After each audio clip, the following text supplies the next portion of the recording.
Hello दोस्तों, आज हम जानेंगे वर्ग दसम के इतिहास किताब के चैप्टर नंबर पहला, यूरोप में राष्ट्रवाद का उदय। उसका एक इम्पोर्टेंट टॉपिक है, फ्रांस में सामूहिक पहचान बनाने के लिए कौन कौन से कदम उठाए गए थे। इम्पोर्टेंट टॉपिक है, हमेशा यह जो है सो कंपटीशन वाले एग्ज़ाम में भी आते हैं और वर्ग दसम के जो परीक्षा होते हैं, बोर्ड परीक्षा, उसमें भी यह जो है सो बार बार पूछा जाता है। तो उस क्वेश्चन को हम जो है सो कुछ इम्पोर्टेंट पॉइंट्स के तहत, उसकी जो मुख्य बिंदु है उसके तहत जानने का प्रयास करेंगे। और अगर वर्ग दसम के नज़रिए से देखें तो इतना तो ज़रूर लिखा जाना चाहिए ताकि एग्जामिनर हमें जो है सो जितने भी मार्क्स का रहे वो हमें पूरा मिल जाए। अगर 5 नंबर के लिए क्वेश्चन है तो हम 5 पॉइंट लिखें इसमें, और उससे जो है सो एग्जामिनर हमें पूरा का पूरा नंबर देने का प्रयास करेंगे। तो चलिए क्वेश्चन शुरू करते हैं। क्वेश्चन है, फ्रांस में सामूहिक पहचान की भावना बनाने के लिए, सामूहिक पहचान बनाने के लिए कौन कौन से कदम उठाए गए।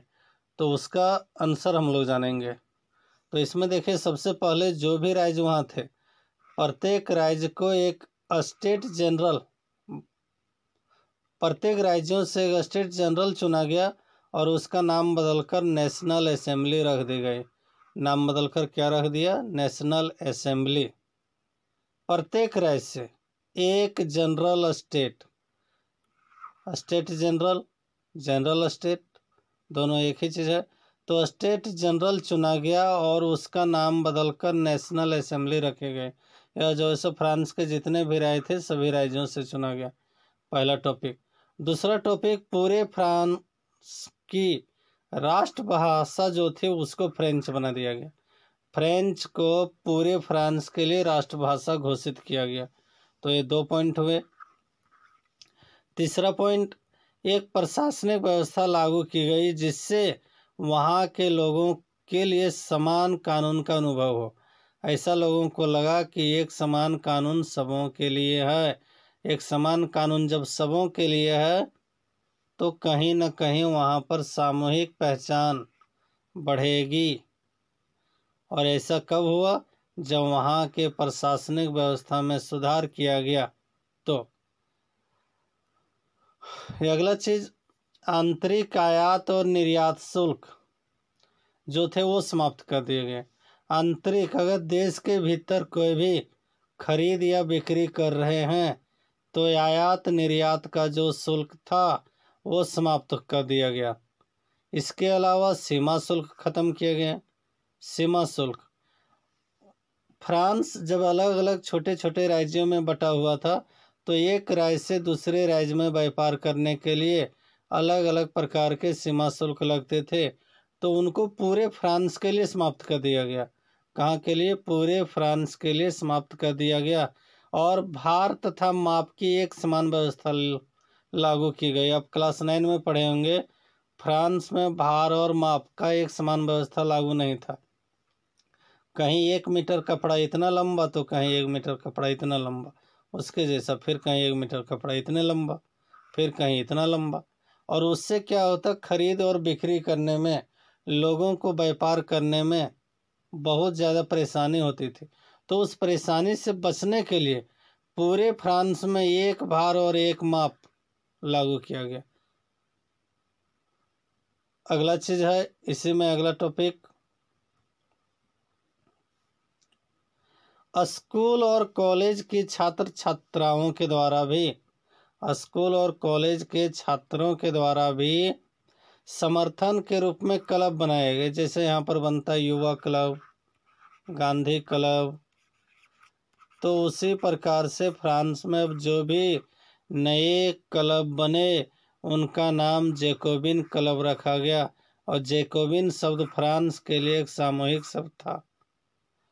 अगला चीज़ है, फ्रांस की जो आर्मी थी उसने भी समर्थन के तौर पर हर विदेशी क्षेत्र में आर्मी को भेज दिया गया।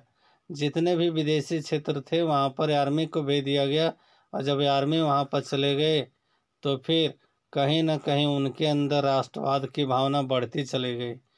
राष्ट्रवाद की भावना बढ़ती चली गई और धीरे धीरे इस प्रकार से कह सकते हैं फ्रांस में राष्ट्रवाद का उदय भी हुआ, सामूहिक पहचान की भाव बढ़ा।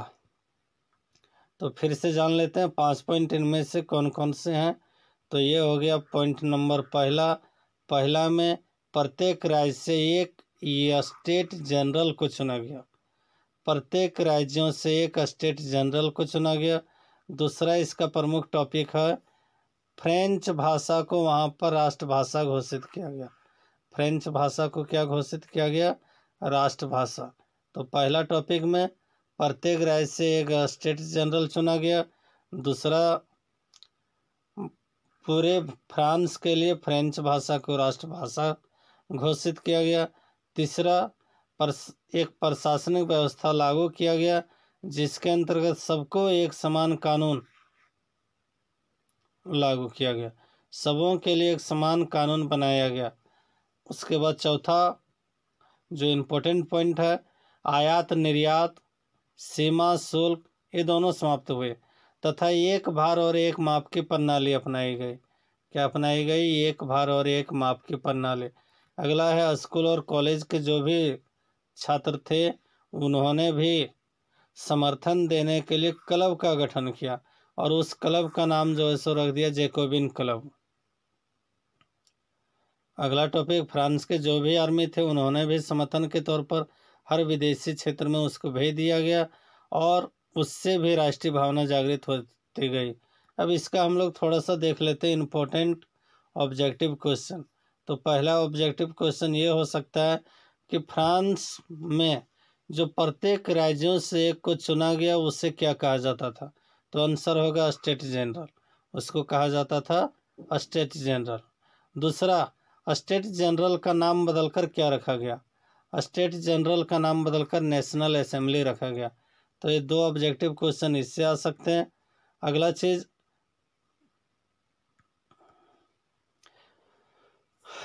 फ्रांस में जब सामूहिक पहचान की भावना जागृत हुई तो उसके लिए फ्रांस में किसे राष्ट्रभाषा घोषित किया गया? तो आंसर में होगा फ्रेंच। फ्रांस में किसको राष्ट्रभाषा घोषित किया गया? फ्रेंच को। तो यह भी एक ऑब्जेक्टिव क्वेश्चन बन सकते हैं। फ्रेंच कहाँ की राष्ट्रभाषा है? तो याद रखना होगा फ्रेंच जो है फ्रांस की राष्ट्रभाषा है। कहाँ की राष्ट्रभाषा है? फ्रांस की। तो ये दूसरा चीज हो गया। तीसरा चीज, फ्रांस में एक समान कानून का सबको अनुभव हो, इसके लिए क्या सुधार किए गए? तो इसके लिए जो है सो जरूरी था वहाँ पर प्रशासनिक व्यवस्था में सुधार किया जाना। प्रशासनिक व्यवस्था में सुधार किया गया। चौथा चीज़ है आंतरिक आयात शुल्क निर्यात शुल्क जो भी थे उसको समाप्त किया गया, सीमा शुल्क को समाप्त किया गया और फिर भार तथा माप उसमें एक समान व्यवस्था लागू की गई। ये जो है सो नेपोलियन ने भी काम किया था इनके बारे में, आप जान रहे हैं। और ये आगे के दो, अगला पॉइंट, स्कूल और कॉलेज के छात्र छात्राओं के द्वारा भी समर्थन दिया गया और स्कूल और कॉलेज के जो छात्र छात्रा थे उन्होंने जो क्लब बनाया वो किस नाम से जाने जाते थे? तो आंसर में होगा जैकोबिन क्लब। थैंक यू, धन्यवाद। आप सबों ने हमारी वीडियो देखी। अगर अच्छी